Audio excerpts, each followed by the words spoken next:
Hello everyone, welcome back to my YouTube channel. So friends, Madhya Pradesh में जो आपके half yearly exam चल रहे हैं, ठीक है।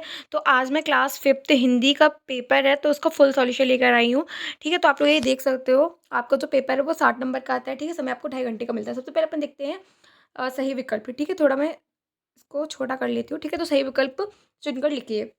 जो फर्स्ट क्वेश्चन है, रमू और कल्लो के सही नाम बताइए। तो इसका जो राइट आंसर हो जाएगा वो हो जाएगा आपका रमावती और कलावती, ऑप्शन नंबर सी, ठीक है।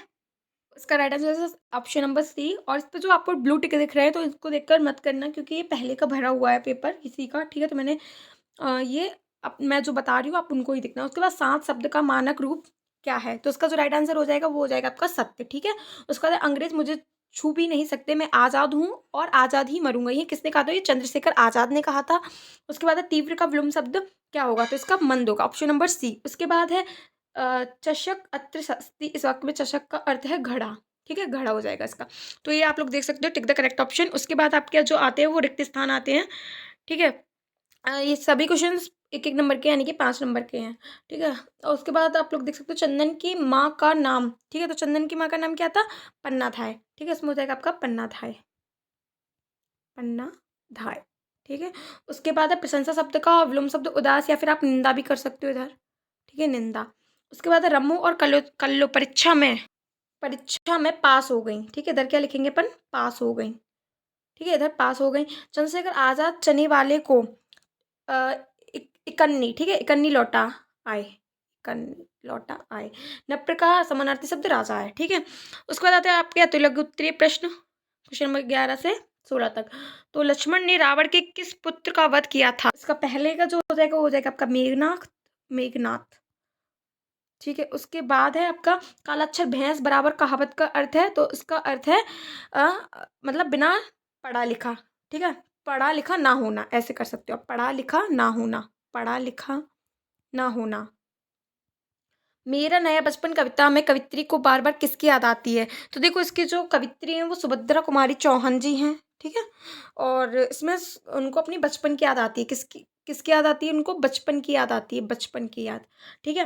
पुष्प के तो पर्यायवाची शब्द है, तो पुष्प के एक सुमन हो जाएगा आपका, और एक फूल हो जाएगा।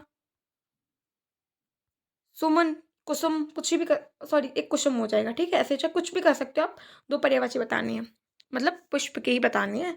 उसके बाद योजक चिन्हों का प्रयोग क्यों किया जाता है, और साप्ताहिक अतिवर्षा क्या है। उसके बाद आपके लघु उत्तरीय प्रश्न आते हैं, जो मैं नेक्स्ट वीडियो लेकर आऊंगी, इसमें इसका सॉल्यूशन बता दूंगी डायरेक्ट आंसर्स के साथ, ठीक है। तो ये पूरे क्वेश्चन देख सकते हो आप लोग। 21, 22 दीर्घ उत्तरीय प्रश्न आता है, क्वेश्चन नंबर 23 से 26 तक। नीचे दिए गए प्रश्नों को ये क्रांतिकारी रामप्रसाद बिस्मिल ने दशहरे के महत्व के बारे में क्या बताया था। निम्नलिखित पंक्तियों को कवि का परिचय देते हुए भावार्थ लिखिए।